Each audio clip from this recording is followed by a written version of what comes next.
nuestro devocional de hoy. La autoridad de Jesús. Muy buenos días, gracias por estudiar la palabra con nosotros. Para nuestra reflexión de hoy, tomaremos como base de estudio el pasaje de Mateo, capítulo 21, versos del 23 al 27.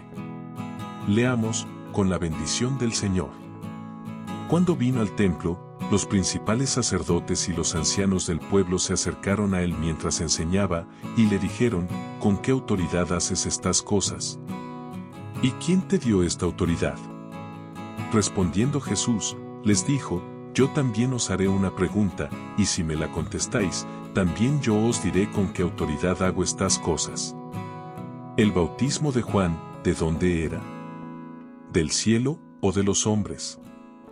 Ellos entonces discutían entre sí, diciendo, si decimos, del cielo, nos dirá, ¿por qué, pues, no le creísteis? Y si decimos, de los hombres, tememos al pueblo, porque todos tienen a Juan por profeta. Y respondiendo a Jesús, dijeron, no sabemos. Y él también les dijo, tampoco yo os digo con qué autoridad hago estas cosas. Que el Señor añada bendición a su palabra. El día martes, Jesús entra al templo. El día lunes, Jesús limpia el templo de vendedores y cambistas. Por este acto, los fariseos intentan quitarle la vida, pero él huye a Betania. El martes sale de Betania hacia Jerusalén, y en el camino, seca a una higuera, en la que no halló frutos, y posteriormente llega al templo en Jerusalén. Jesús enseña, y hace sanidades en el templo. Después de entrar al templo, el día martes, se instala en el patio de los gentiles, donde se agolpaba mucha gente. Jesús les comienza a enseñar a las personas que le seguían y a los que se encontraban en ese lugar del templo. Además de esto, sanó a los enfermos que se encontraban en ese lugar.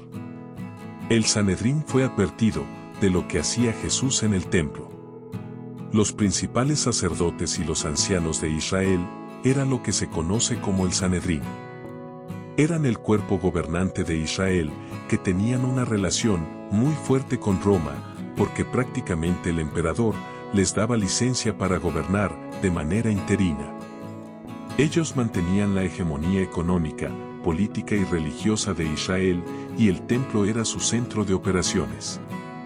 Nadie podía ejercer como sacerdote, como rabino, vender, cambiar monedas y demás, sin su aprobación, todos debían ser autorizados por ellos.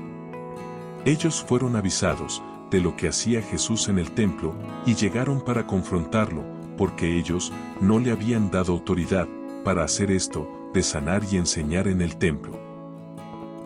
Le preguntaron ¿con qué autoridad haces esto? Debido a que solo ellos autorizaban las actividades en el templo, le preguntaron a Jesús que quién le había dado autoridad para predicar y sanar en el templo.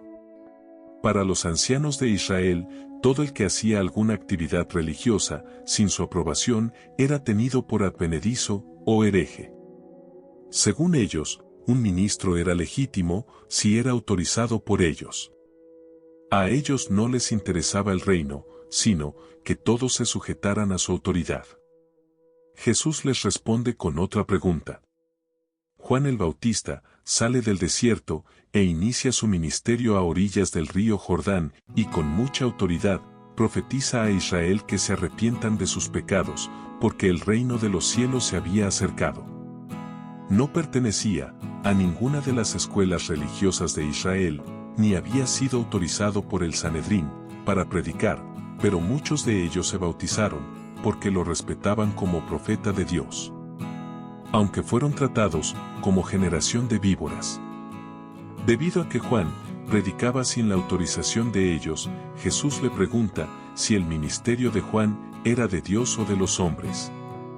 Queriéndoles dar a entender que así como Juan, no necesitó de la autorización de ellos para predicar, y era de Dios. Así tampoco él necesitaba la validación de ellos para ser llamado un ministro de Dios. ¿A qué concilio perteneces? La manipulación humana también se vive en estos tiempos. Nadie puede ser llamado ministro si no tiene la autorización de algunos de los concilios del Sanedrín de este mundo. Si no tenemos la credencial de estos gamonales religiosos, no podemos ministrar en otras iglesias, aunque tenga sabiduría y el poder de Dios se manifieste en nuestras vidas. Lo que prima es el celo por la hegemonía y mando a nivel mundial. Preguntas de reflexión. ¿Conoce usted a algunos de estos concilios o misiones que se creen los dueños del Evangelio en el mundo? Si usted es predicador, ¿no le han preguntado alguna vez de qué concilio es usted? ¿Qué opina usted de los que con orgullo dicen que son de la cuadrangular Asambleas de Dios o Bautistas?